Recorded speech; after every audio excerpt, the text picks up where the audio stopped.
Broadcasting live. It's America's longest running talk show on computers. It's Computer America, bringing you the biggest names in technology with guest interviews, new products, and your emails. Listen live at computeramerica.com on any device around the world. Email the show at live@computeramerica.com or find us on social media. Be sure to check out our website for contests, giveaways, show notes, live video stream, podcasts, and more. You're listening to Computer America.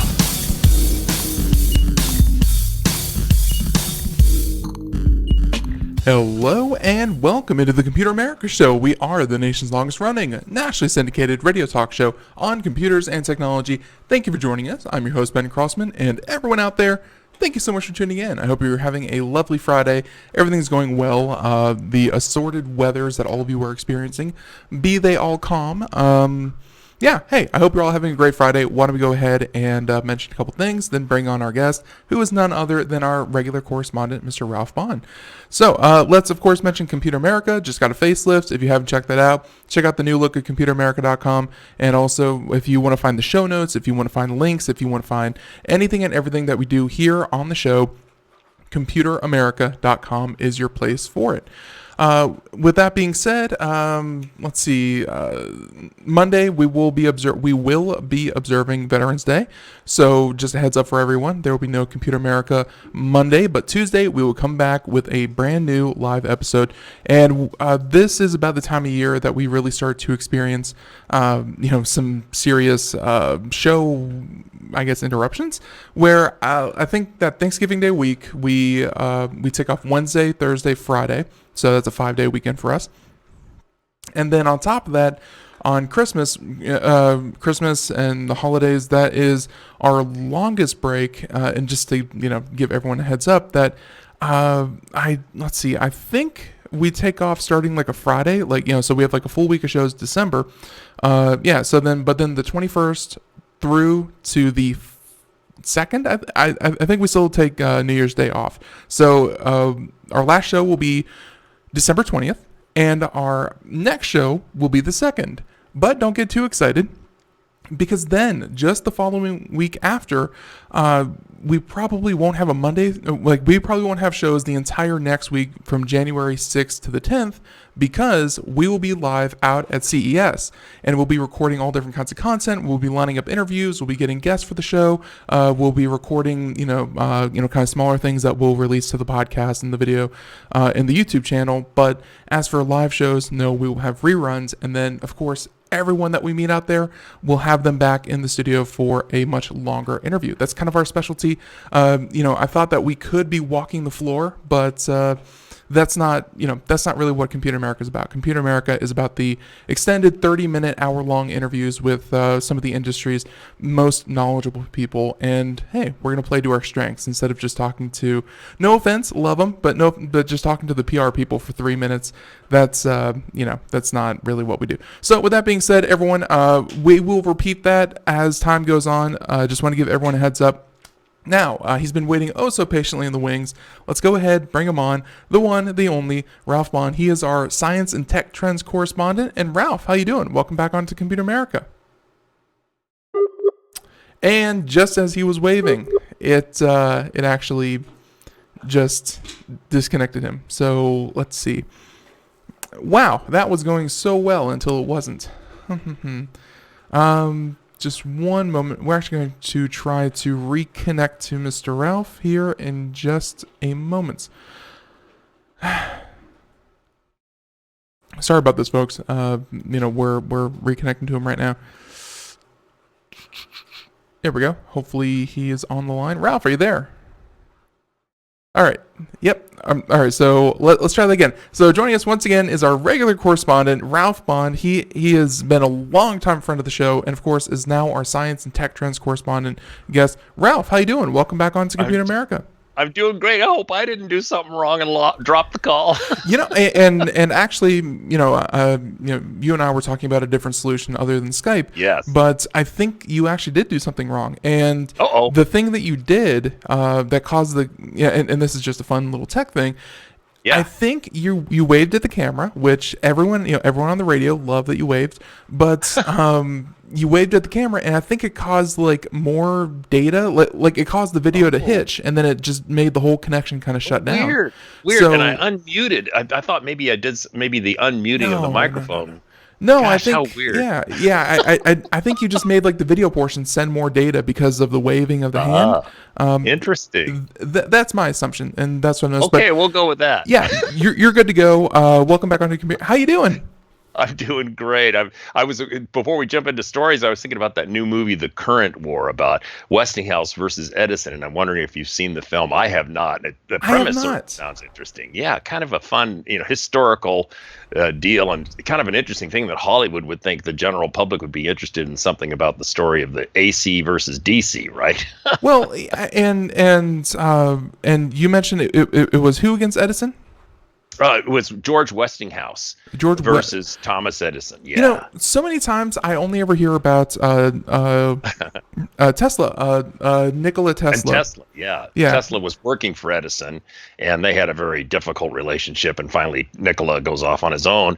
But George Westinghouse was for alternating current, and Edison was hell-bent determined to do DC. Yeah.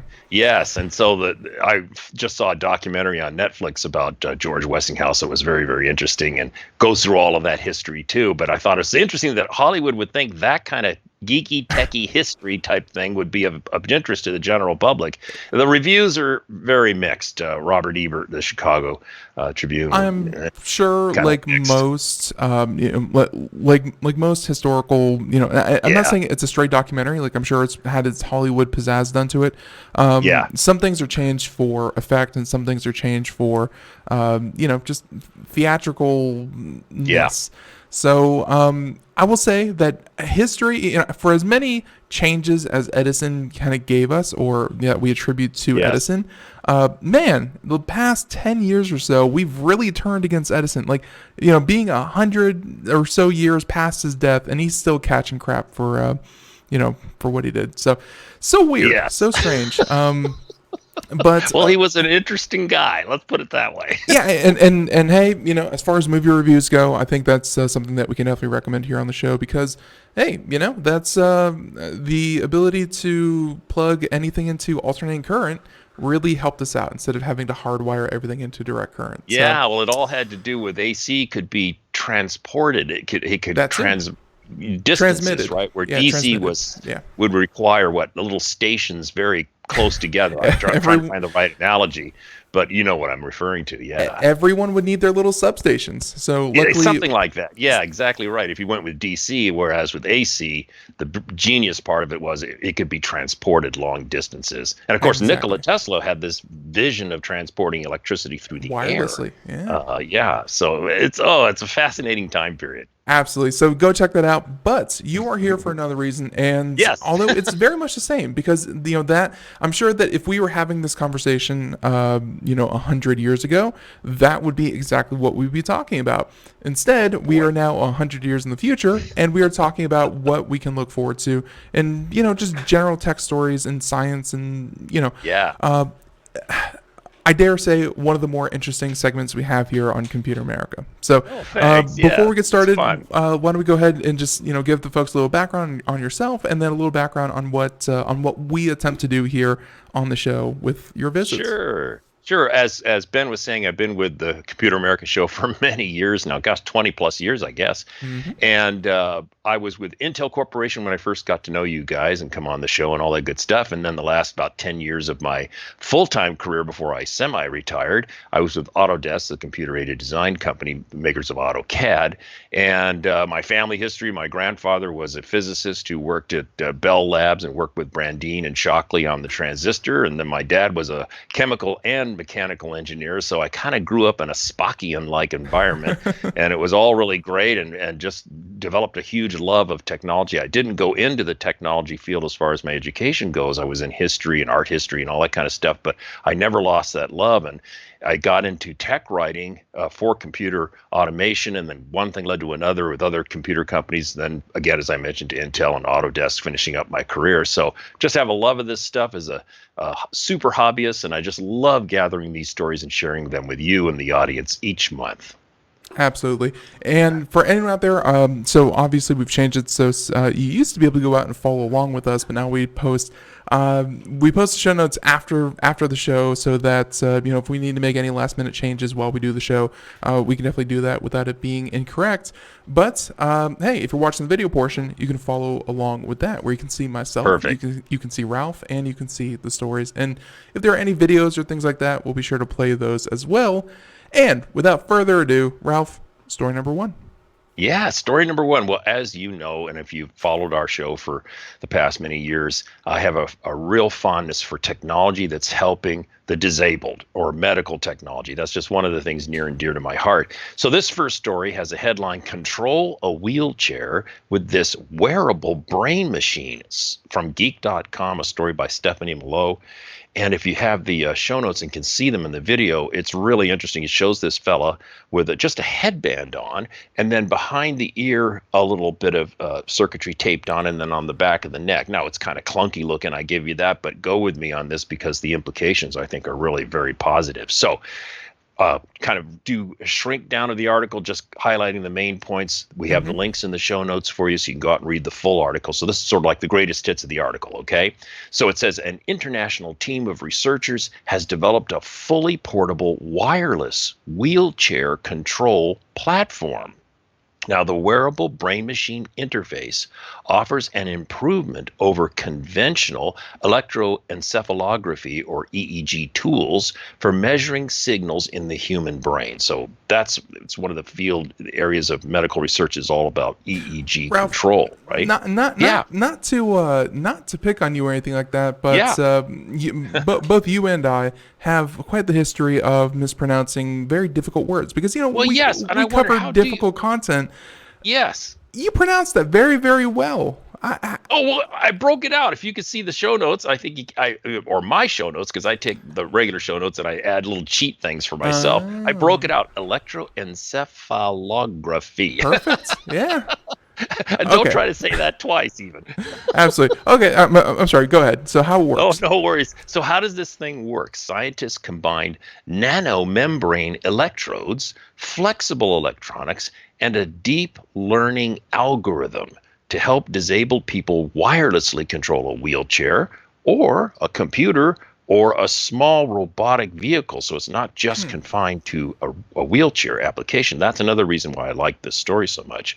And then it goes on to say, and this really has a reference to how the technology has been to date. So rather than donning a bulky hair electrode cap with a mess of wires trailing behind, users can simply slip a headband with 3 elastomeric scalp electrodes, an ultra-thin wireless electronics patch, and a printed electrode. So it's very much more elegant than the kind of caps with cords thing that we've had to date, right? Maybe if you're familiar with the field, you can picture in your mind that kind of alternative system. So this is like potentially a wonderful breakthrough. So it says here, brain-machine interfaces are an essential part of rehabilitation, allowing those with ALS or chronic stroke or other severe motor disabilities to control prosthetic accessories. So hooray, this is really great to see this development. And again, use the show notes, get the link, go out and read the entire article to get the full story. I love it. Absolutely. There was another article we did, I think last month or the month before. Wasn't there another another one where they use like a webcam to like you would gesture to the webcam Right. and it would control a wheelchair wirelessly as That's well. right. Or Yeah, that was a story, interesting enough, Ben, that Comcast, of all people, yeah. brought this kind of visual control thing, so you could just look at the TV with a camera and so forth, and through your eye movements and so forth, control things. So yes, there's so much work going on now to help people with motor disabilities to be able to control devices. And wow, we're really breaking major breakthroughs almost every day in this field. And I'm definitely looking forward to it. I mean, so often you hear about other stories like, high school robotics teams are building Yes. prosthetic hands for, kids in needs and Yes. or building motorized wheelchairs for people. If like I feel like the technology has come to the point where I'm not saying that's not impressive of the teams. I'm saying that the technology has democratized to the point where high school robotics know. teams can do it. This is what we need. We need the technology to be cheap, affordable, and widespread. And Widespread. and I really feel like we're getting there. Such as this story is, definitely indicating we're getting there. Oh yeah, I mean, we're on the cusp of a world where if someone's a quadriplegic, even you have a chance to have a very full and rich physical life. So fun things to think about. And one last thing, I remember seeing a wheelchair now that very impressive. Like instead of just being a wheelchair, it actually lets the user stand up. Like it would kind of rearrange itself, and people could stand almost vertically, like they Wow. lean back a little bit to for support. Oh wow. But That's great. for let's say professors who are in a wheelchair, they can Yeah. stand. They can literally stand in front of a class and lecture. So Oh, it's kind of like a hybrid of an exoskeleton with a wheelchair, so Yeah. it's sort of like a convert thing. Yeah. Oh, wow, I love that. That's super cool. it definitely, and I would really love to get one of these companies on the show. I'm trying to think the Yes. last time we had any kind of like mobility or any kind of usability hardware on the show. Yeah. It's been a while, so maybe that's something Yeah. I'll definitely. Hey, maybe at CES I'll find Hey, some of there you go. some really cool stuff. Now, I bet in fact at the Consumer Electronics Show, I bet there's a whole section that deals with medical technology and so forth. Great idea. Undoubtedly. So I'll Cool. definitely give that a check. Story number 2. This one coming from CNET. What is this? Yeah, headline is Foldable Phones, like the Galaxy phone. Foldable phones deserve foldable batteries, say scientists working on the technology. And as you said, a story from CNET, a story by Shelby Brown. There's a great picture in the show notes showing this battery literally being twisted and stretched like a piece of chewing gum or something. It's just crazy.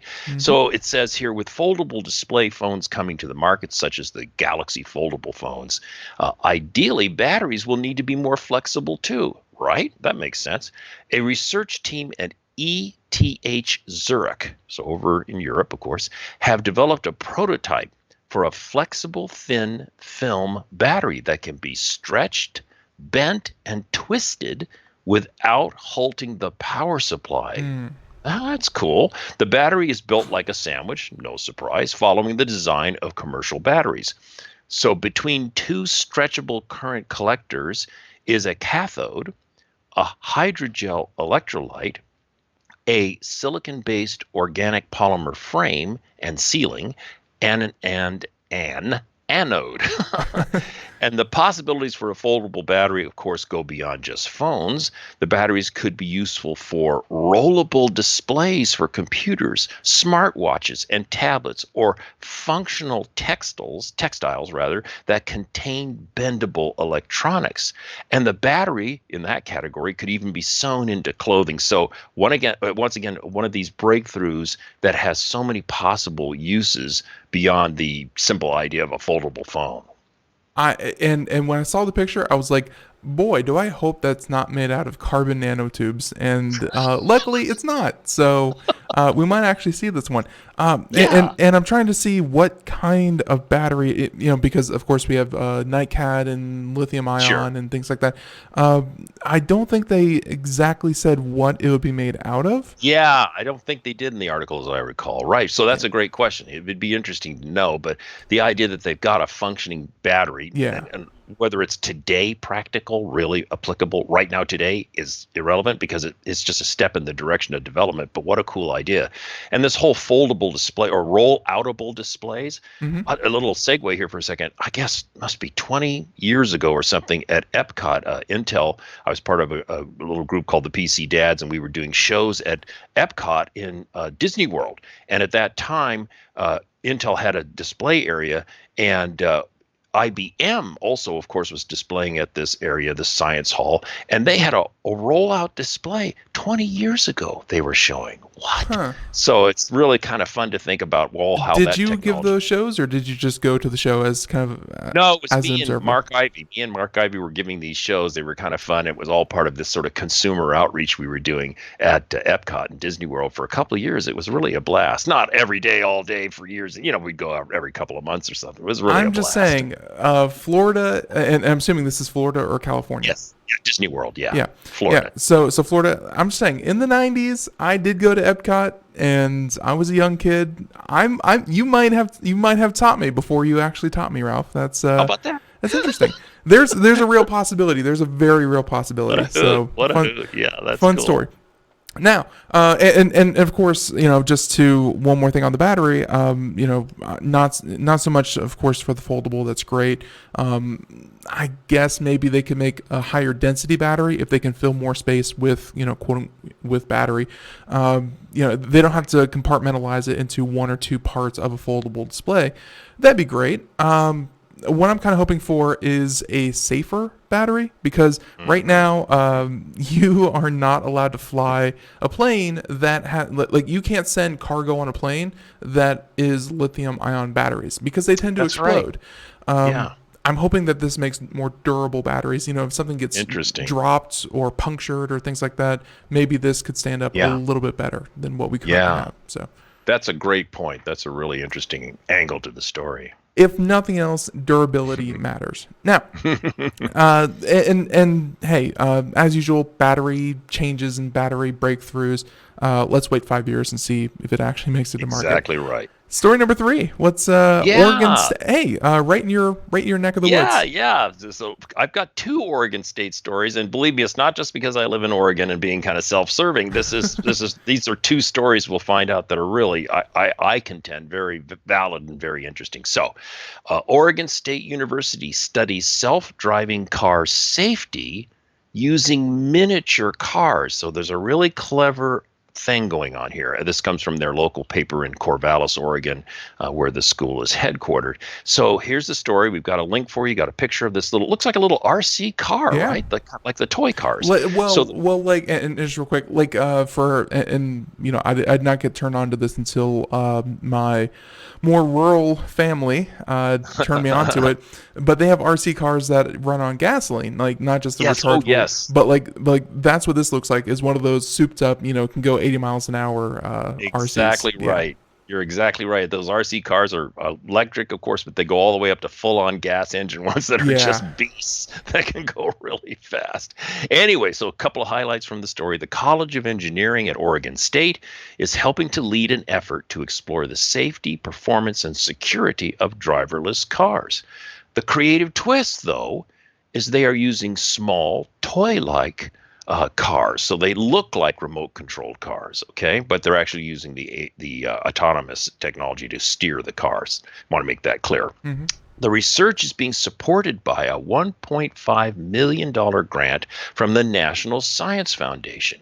Now, the project, it's Oregon State University, but they're collaborating with the University of Pennsylvania and Clemson University, and they will put these 1/10 scale autonomous cars into the hands of researchers nationwide. So this is not just Oregon State University, but they're taking the lead and coordinating with the other institutions to deploy these autonomous car testing vehicles, small scale, out to multiple researchers. So why does this matter? Testing autonomous systems on full-scale vehicles can be prohibitively expensive. So for example, a typical testing autonomous vehicle can be, roughly $300,000. So that's prohibitive. Only major corporations and so forth can afford to do this sort of thing, right? In contrast, the 1/10 size cars will be so affordable that they can be offered free to more than 30 labs collaborating on this grant. Wow. I mean, I just thought this is so clever, right? And the last little note here, the smaller cars are safer to use when testing out new systems than full-size vehicles, of course. So here you go. Autonomous vehicles, hot topic, of course. Mm-hmm. How can we do this? Well, the principles of the technology for guidance scale up and down physically in a sense. So why not why not work out issues with autonomous driving control on a small scale, very cost effective? We can replicate 30 or 40 of these cars, deploy them out to multiple labs, and share the research. Yes, I just love this story. It's and really kind of the bigger idea behind it, where you have a third party, and in this case, a number of universities, and I'm sure different research labs are going to be doing it. Right. Up until this point, I've never really considered that we should have third parties verifying the safety of these self-driving systems, because like I know that's Google and Uber and Lyft and Honda, Ford, so on. Like every car company has their own version of a self-driving car. Right. I've never thought about checking the software. Like that's never really occurred to me. So yeah. Well, I think one of the movements you're going to see, Ben, one of the trends I think you're going to see in autonomous vehicles is collaborative research and standardization. And in fact, I think in our show notes we have a story about an industry effort now to do just that later on. That's good. Yeah. I can't wait to get to that article, because just to piggyback off a recent article that we did not cover on the show earlier, but it had to do with the unfortunate fatal crash with the Uber car, I think in Chicago or Philadelphia. Maybe it was Philadelphia. Yeah. Ralph, I don't know if you remember, it was someone crossing the road holding grocery bags. Yes. And when they went back to review the AI, apparently the AI had never been taught about jaywalking. Of course, it was taught about people crossing at crosswalks, but not jaywalking. Yes. Oh my goodness. So, oh my gosh. So the car never activated the brakes. Nothing happened, and the unfortunate. So a more collaborative effort across the industry would be something very interesting. So agree. But before we get there, let's follow by the numbers for now. Story number 4, and hey, very similar to a couple of stories ago. Yes, exactly. And in fact, we're coming up on the half-hour point here. Well, of the show today, folks. and actually, speaking of the half hour, no 30-minute break. We did away with that about. That's right. 3, yeah. So. Oh, great. Okay, cool. And I was also going to say, however, even though with that said, we're only on story 4, folks, and we're about halfway through. So I've got 14 stories for us, and don't fret. The idea of the show notes is, listeners, come on back. Get those show notes and then check out the other stories if we don't get a chance to cover them today, because they're just like a fun assignment, not homework, a fun assignment. Absolutely. So story number 4. Story number 4 from Popular Mechanics, a story by David Grossman. Headline: A mind-controlled exoskeleton helped a paralyzed man walk again. So you see a trend that's going on here. Of course, I've seen so many stories, Ben, I'm sure you have too, mind control, like our first story. This whole idea of connecting brain waves to AI, to programming, to controls. Wow, it's just exploding right now. And instead of detracting from the article afters, and I have this information that I just want to get out there. Actually, Intel, they I think are working with another medical company where you might have, I don't think we covered it with you, but it was a story that we would have covered with you. Intel made a bridge, and essentially it's a little sensor that would go across. Let's say you have damage in a particular part on your spine. It's only a couple inches. Oh, I do remember this story. Yeah, keep going. Yeah. It was only a couple inches, and you could. So the signals are coming from your brain down your spine, but then of course it hits the damaged part. It couldn't go any further. You were paralyzed. The bridge would lay over the damaged part of the spine, connect the perfectly fine, still viable spine to the to the main part, and it would it would learn through artificial intelligence. It would learn what signals meant what, and eventually a person could regain at least sensation. I think the end result would be full blown mobility. Wow. Through a singular kind of one damaged part of his spine wouldn't, completely make the rest of the spine useless. So, yeah. Technology and spines. I love that stuff. I mean, helping humans overcome limitations is, like I said, I think we're on the edge of a new world where people with severe disabilities can possibly enjoy a fully meaningful physical life. Yeah. That's hooray. So let's hear about it. Yeah, here we go. So we mentioned the popular mechanics once again. The title, "A mind-controlled exoskeleton helped a paralyzed man walk again." There's a great picture in the show notes, a link, of course, and so on. So, using only his brain signals, a quadriplegic man in France was able to operate, maneuver, and walk in a whole-body robotic exoskeleton. Quadriplegic, using only his brain signals. I love it. While the four-limb system isn't ready for clinical applications yet, researchers at the French Alternative Energies and Atomic Energy Commission laboratory call the early results promising. So, truth in lending here, folks. This is very early research. Mm-hmm. This is not ready for distribution yet, but promising. So this is still in the proof of concept stage, as I just said, as the paralyzed man was able to walk with the exoskeleton only after 2 years of training. Wow. So keep that in mind. Yeah. The man trained using both video games and a virtual avatar. I think that's fascinating. Training his thoughts to work an algorithm. His thoughts in the sensory motor cortex of his brain were monitored by 2 recording devices implanted on either side of his head. So it's kind of a hybrid system, right? The next step is getting the patient to walk unassisted. But warning, this is very early, but wow. I mean, the idea that perhaps someday quadriplegics could have this kind of mobility as all the associated technologies get better, battery, power, motors, robotics, and so on and so forth, get lighter, smarter, longer durability, combined with the research doing in this brainwave AI kind of stuff going on. Bring it all together, go 5-10 years into the future. Wow, we could have quadriplegics who can have a meaningful physical life. So two things to kind of mention here. The first one, and Ralph, I'm sure that you went to the article and you saw the implants that this gentleman had to have installed, and exactly those are a little prohibitive. Oh yeah. It's not there yet, but the proof of concept that you could have thoughts. Oh, for sure. Control an exoskeleton for a quadriplegic. That's the thing. That's the wonderful part of the story. And really, I was also kind of pointing out that this gentleman, to pioneer this kind of research, man, that is such a risky operation, and he's willing to go through it to 2 years of training. Yeah, 2 years, and hey, I can't remember the last thing I stuck with for 2 years, and I have to say that the other part was the video games and virtual avatar. Yes. Part of me thinks that had to do with virtual reality. And yes. and the reason I kind of say that because let's say that an individual has, was born without a hand.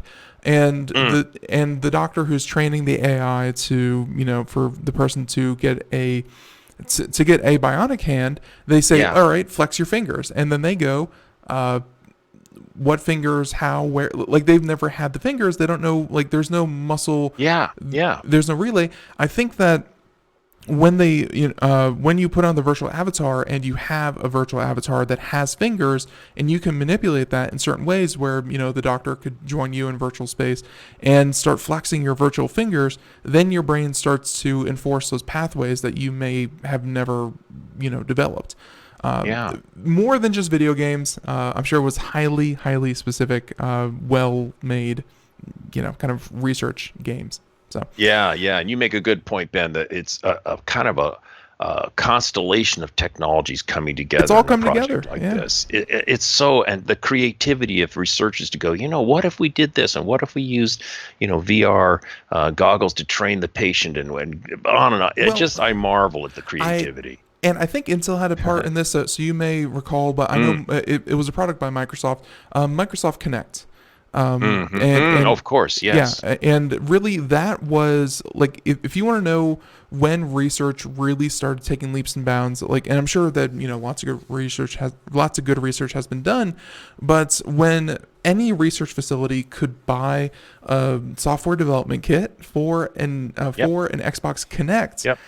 Yeah. That was like $130 for a very sensitive motion tracking device, and any research lab could just go out and buy it. That was amazing. Yeah, it was amazing. Applaud to them for the research and so forth. It's sad, though, in a way, it didn't seem like that ever really got off the ground. I have a legacy Xbox 360 in the next room with a Kinect camera, and I can do gesture controls and all that kind of stuff.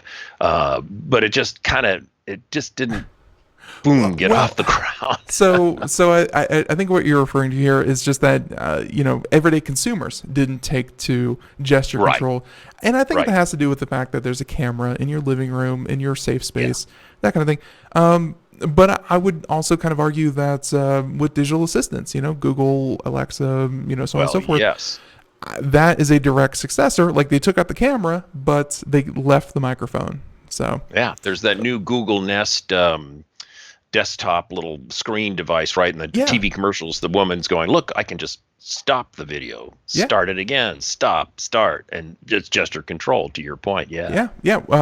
We have talked about like 2 or 3 weeks ago, but it's consumer space, medical space, both are leaps and bounds. This is good. So that was story number 4. Story number 5. Okay, so obviously, Oregon, couple of states away from your neighbors over in California. Oh gosh, California has it seems like every time I turn on the news, some new thing is burning. Oh gosh, yes. It's crazy. Well, it's not good either. So. It's really crazy on the West Coast because for us in Oregon and Washington State and British Columbia as well, we all experienced by the last several years, very mild summer. It was a blessing. We didn't have super hot temperatures. We had very few wildfires of consequence. And then down in California, they didn't get that benefit that much, and their fire season was very late. So this story is kind of relevant to some of the recent news that you're alluding to. There's these terrible fires in California north of San Francisco, up in the wine country and areas like that. Just heartbreaking, just terrible. Anyway, this is kind of very timely in a way. It comes from Ars Technica, story by Kathleen O'Grady. Headline, new gel, that's G-E-L, new gel lets us spread flame retardant before before wildfires start. Now, scientists at Stanford University have developed a new fire retardant carrying gel that coats vegetation with a thin film. Here's the killer. Once applied, the thin gel film keeps vegetation safe from fire long enough to see it through a fire season. So it doesn't stay on there forever. The goal is to spray high-risk areas at the start of the fire season and keep protection active until heavy rains start. And in California, heavy rains is sort of a subjective thing because you may or may not get heavy rains, but you get the point. It's not meant to be something that permanently coats the plants. It's just to help protect them, to give them a fire retardant capability before the flames ever happen, right? And then how is this made? The Stanford team used non-toxic substances that are used in food and agricultural products such as silica and cellulose to make a carrier for a fire retardant that's already used in current formulations such as ammonium polyphosphate. So really clever. I mean, really super simple concept for protecting our primarily the forest floor, where a lot of the fires in California happen, and this is true for us in Oregon as well, is what they call the forest floor. It's the scrub and the weeds that come up in the spring but then die off, and then they become just fuel for any kind of spark or fire, and then that sets off the trees. So I think this is really a cool thing that they've done, and salute to Stanford University for getting involved with this. Absolutely, and actually, if you follow the, hey, links in the articles as always. Yeah. But the link in the article to, I'm sorry, from our the video technical you one, show it. yeah, they have video, and so of course, for those who watch the video portion, I've been checking these out. They show how quickly it can spread, and this is of course in a very controlled environment where just a giant floor of straw or grass or mowed grass, and it just spreads like crazy. And then they have the retarding agent who, and you can see here where it burns just like it's not 100% nothing will ever burn, but Right. man, does it stop any kind of spread. What a dramatic compare and contrast to your point in those videos is very, very compelling. Yeah, it's very impressive what they're able to do with this. And I guess it comes down to, the long-term effects really don't look that bad because they also showed they have video showing what it looks like. Like the plant doesn't really absorb this polymer, like these plastics and this liquid. It just kind of coats them, and then it eventually it will wear off, like you mentioned. Exactly. Yeah. So less of a chance to hurt the things. I'm wondering what it would do to soil. So maybe that's something to, of course, check out. I'm sure that they've done their research. I'm not criticizing them, but overall. Sure. I've never seen anything like that. That's something very timely. I just jumped on this story because I thought, one, it's timely, and two, it's creative and interesting, and three, not using exotic materials. Again, non-toxic substance used in food and agriculture, silica and cellulose, for example. I mean, nothing exotic here. So this sounds inexpensive and deployable. So maybe what we'll do now is have a season of pre-fire season treatments throughout the West and other parts of the country that are susceptible to fire, and this may help. So, because raking the forest floor in millions and millions of acres of forest we have out here in the West is just not real. Well, let's get real. I mean, you pay the neighbor kid, you slip him a $5, he'll do your yard, and then you just keep slipping him $5s until the whole state of California is done, and you're good to go. I will say though that I grew up in Florida in the Everglades, and they do controlled burns in the Everglades. Yes. It's a very risky kind of proposition, Yes. Just starting fires in general. There are things you can do, proper fire management. California is a whole nother beast. You have so many winds down there and dry summers and so many factors. Yeah. You're right. It's a real crazy deal. Absolutely. And with that being said, story number 6, and yes. I might start leaping ahead here and trying to cherry pick some of the articles to really cover here. Sure, please do. But story number 6. Yeah, story number 6 is intriguing, and by all means, go look at the other stories coming up there, Ben, and anything you want to cover is great. So story number 6 from Science Daily. This is based on an announcement from Ohio State University. Headline, a new way to turn heat into useful energy, capturing heat that otherwise would have been lost. So, of course, that headline immediately grabbed my attention. Yeah, and of course, Ralph, with your background and, for anyone out there who studied electrical engineering and physics and things like that, heat is literally wasted energy. That is the byproduct of, a lot of what we do. So capturing waste is perfect. Yep. Yeah. So it says here, an international team of scientists, including Ohio State, North Carolina State University, and get this, the Chinese Academy of Sciences. What an interesting collaboration, right? Mm-hmm. Has figured out how to capture heat and turn it into electricity. The discovery could create more efficient energy generation from heat in things like, get ready for this, car exhaust and other industrial processes that generate heat, right? But the car exhaust one really made my brain go ding, ding, ding, ding, ding. We'll get to that. What they found is a new way of designing thermoelectric semiconductors, materials that convert heat to electricity. Now, conventional thermoelectrics that we've had for more than 20 years are too inefficient and generate too little energy. But the team has found a way to significantly boost the output and make it practical for real-world use. How it works. And I'm sure you'll resonate to this, Ben. Magnets are a crucial part of collecting energy from heat. When one side of a magnet is heated, the other side the cold side, gets more magnetic, producing spin, which pushes electrons in the magnet and creates electricity. So imagine a car where you're taking the heat from your exhaust and maybe generating electricity that can then help contribute to feeding a hybrid car battery, for example. I don't know. I mean, it just made my mind sort of spin with possibilities. Yeah, it's again, it's the idea that any kind of energy recapture, like that's why what is it, regenerative braking in electric cars was such a big deal. Right, exactly. Any kind of like waste, and braking is a waste of speed and acceleration. Heat is a waste of of just producing energy. Anytime that you can improve the efficiency, man, so many more technologies just get so much more applicable. About that, they get so much better, and it's definitely something that you really want to watch out for. Now, with that being said, and I don't know how you fit that onto a tailpipe, but hey, I'm sure they'll get that working. Story number 7 actually did catch my eye because Amazon, everyone knows them, everyone has an Amazon Prime subscription. How are they going to get my handprint? I don't know. Yeah, this was from Tech News World, and again, the headline immediately grabbed me for all the reasons you just described. Amazon is trying out a hand scanning payment system. Story by Richard Adhikari, and here's some of the highlights.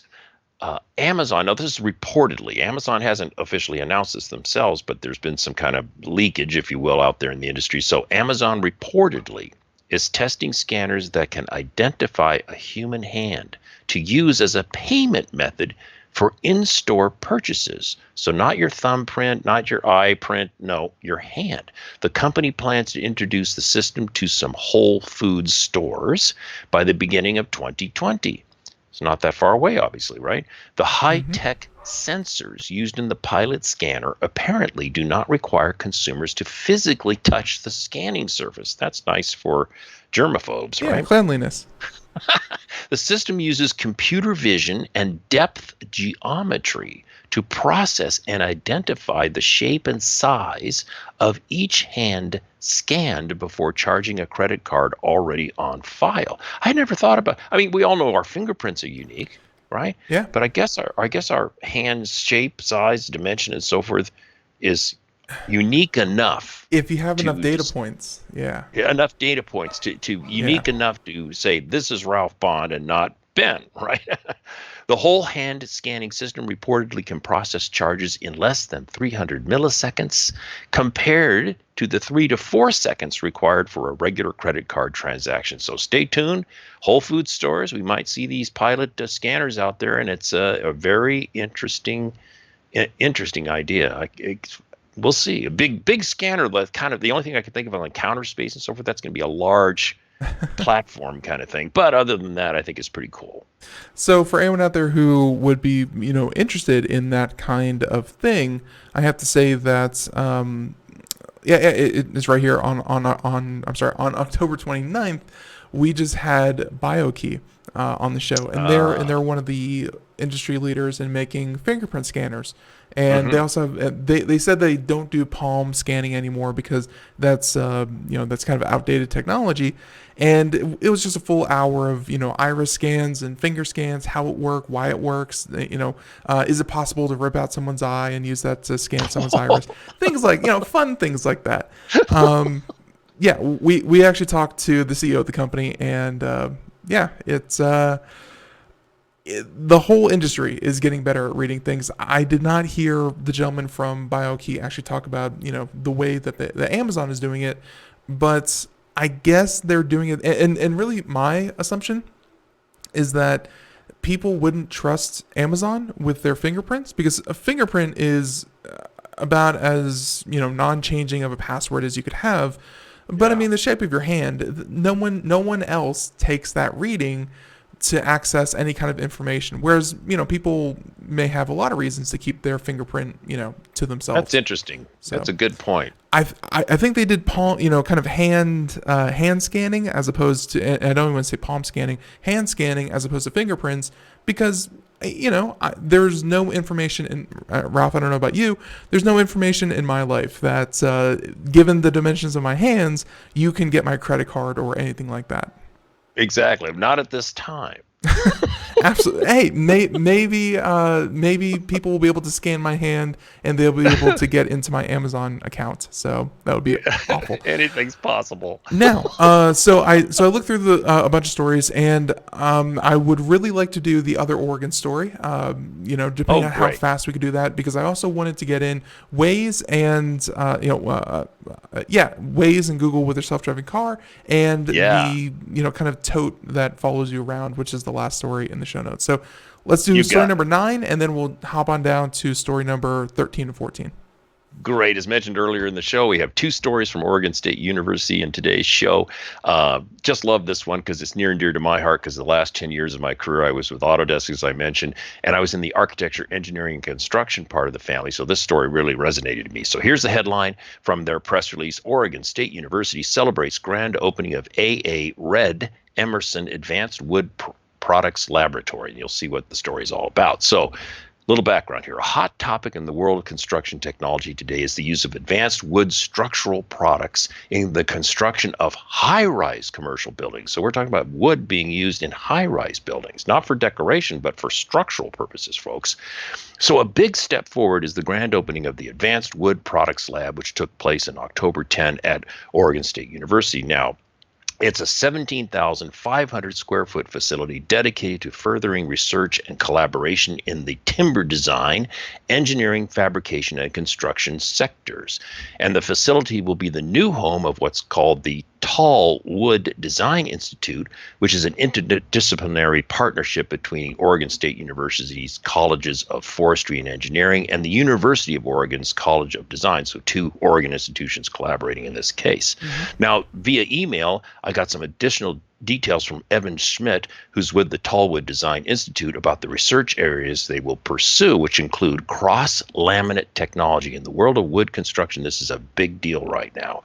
Mass plywood, laminated veneer lumber, glued laminated timber, and more. And the lab will also explore building assemblies and building systems comprised of these materials and various standard or innovative connection systems. And finally, Evan said to me, the lab can test up to 3 stories high. So the goal is to test materials and products from the small scale all the way up to larger construction systems, allowing us to verify models and assumptions about performance thoroughly. Now, wood buildings, where the core of the structure is made of these laminates and cross laminates, aren't limited to 3 stories, folks. There are high rises being constructed with this kind of concept, but their lab can go up to 3 stories as they explore and test out ideas. Very cool.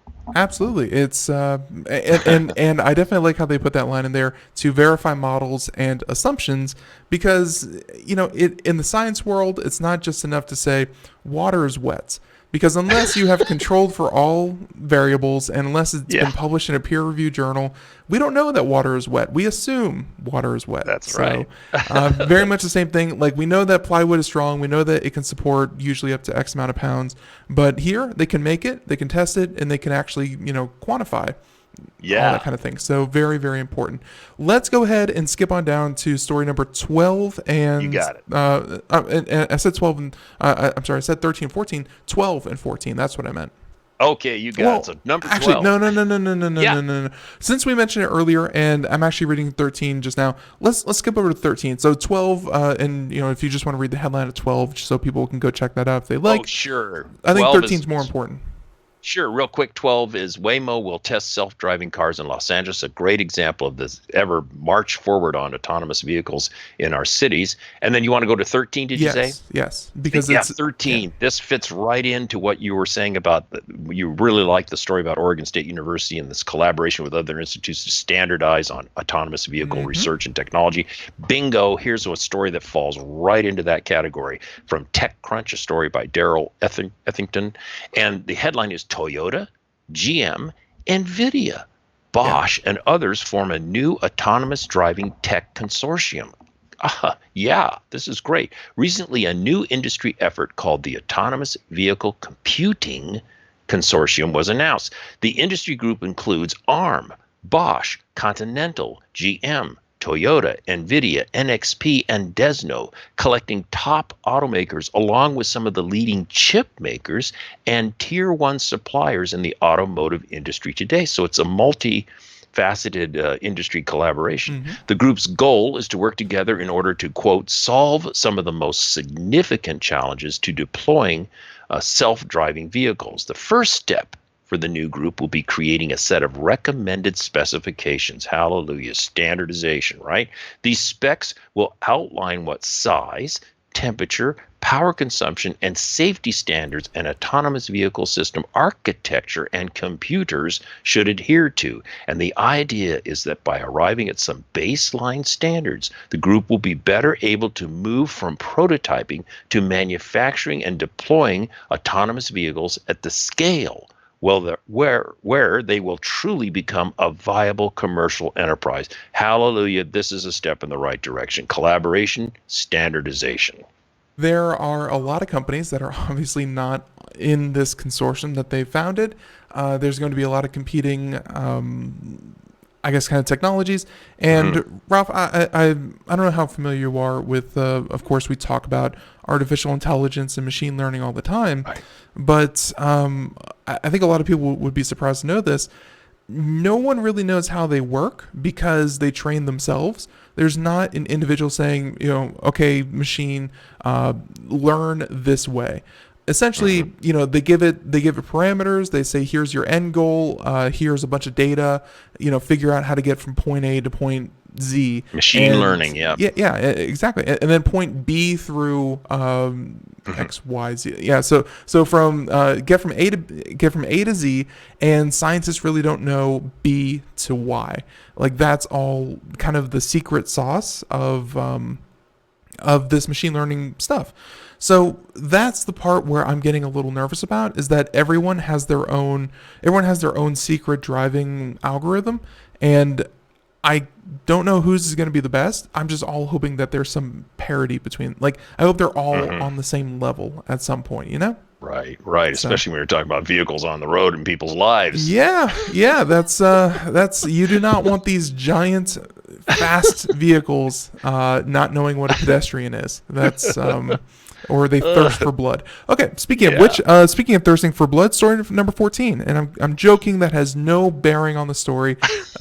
Gita. What is Gita? Who is Gita? Yeah, actually, I found out it's pronounced Jita. Jita, my bad. I was saying Gita, and then I did some research and played one of their videos over this. Jita is a new cargo robot that can follow you and carry your stuff around for about 4 hours. It's a story from USA Today by Delvin Brown. And there's a cute little picture of this device. Oh, and you're showing it to the audience right now, the video here. It's really a kick. So be sure to check out the video. It's one of my first notes, and that's what you're doing. So here you go. There's a new personal robot assistant that will follow you around like a faithful puppy and carry up to 40 pounds of cargo. It's launched by the Piaggio Group, which introduced the world to the Vespa motor scooter. So this is a very historic company. The nifty gadget uses 5 cameras to see you, follow you around, and carry your belongings for up to 4 hours.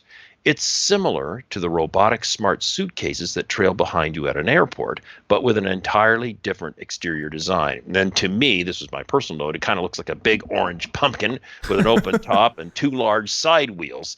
But your video is really helping the audience see exactly what this thing looks like.